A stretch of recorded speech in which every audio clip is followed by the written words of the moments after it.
It's very surprising what he has said, because after the handshake, he has been carrying on like a co-president and has actually been behaving like he's part of the executive, not as an opposition leader at all.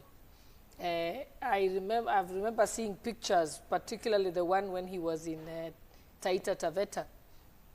On the stage, there was a picture of the president, his picture, and that of the governor. Mm-hmm. And, you know, I've never seen the deputy president's picture displayed together with that of the head of state. In every state function, it's just that one of the head of state.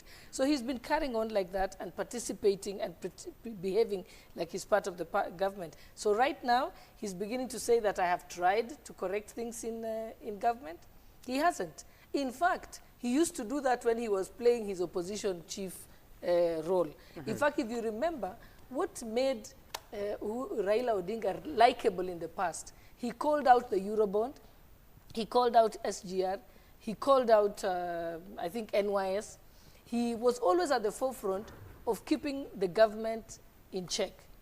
But after the handshake, he went silent. This is the first time I'm hearing him saying he has been telling the government. But we haven't heard him say it publicly. So I think it's a bit dishonest. Right. I think what he has realized that being in the handshake has not given him any political momentum and has not helped him at all. So I think what he's trying to do is backtrack. How was it to help him? He had assumed that he was going to use the handshake and BBI platform to campaign for himself for 2022. Mm-hmm. And then he kept on, even he was part of the attacks that other people are starting campaigns too early. I think now he's realized, I made a mistake, I should have hit the road running, and I should have been continued with my role as an opposition leader and as an alternative to the current government. Mm-hmm. So now he's trying to disassociate himself from Uhuru Kenyatta at the moment. The message we are sending to the public and to Wananchi is that come 2022, let us elect somebody who will focus on putting policies that will empower individuals in the country and be able to go back to look at the dignity of work. Because the biggest challenge we have at the moment is unemployment in Kenya. Mm-hmm. And the economy is doing badly. So we said we have failed to focus on the economy as promised for the past 3 years because we've been focusing on the handshake. But now we are saying we want to have that conversation again and say only focus on the things that will empower Kenyans and the dignity of work. And people should be able to earn a living wage. That is what we are talking about. That one should be able to prosper from humble beginnings to greatness. The only way to make sure that we deliver on our promises is stay away from Raila Odinga. You remember what Raila Odinga did in 1997 to Ford. He went to Ford, he disrupted Ford.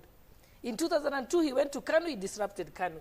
In 2005, he disrupted NAC, I think at the time of Kibaki, after saying Kibaki Tosha.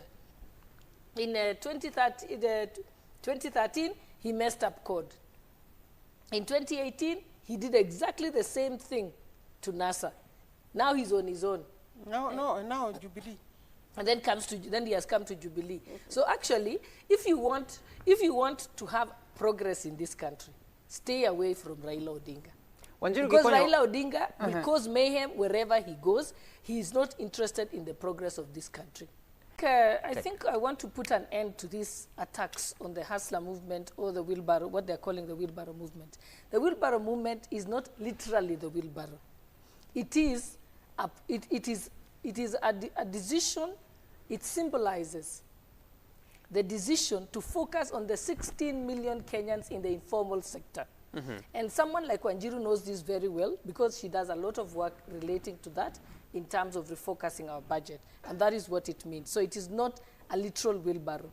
It is that what you're talking about. Okay. I think, I think going forward, we must refocus our thoughts because we have a very strong civil society in Kenya.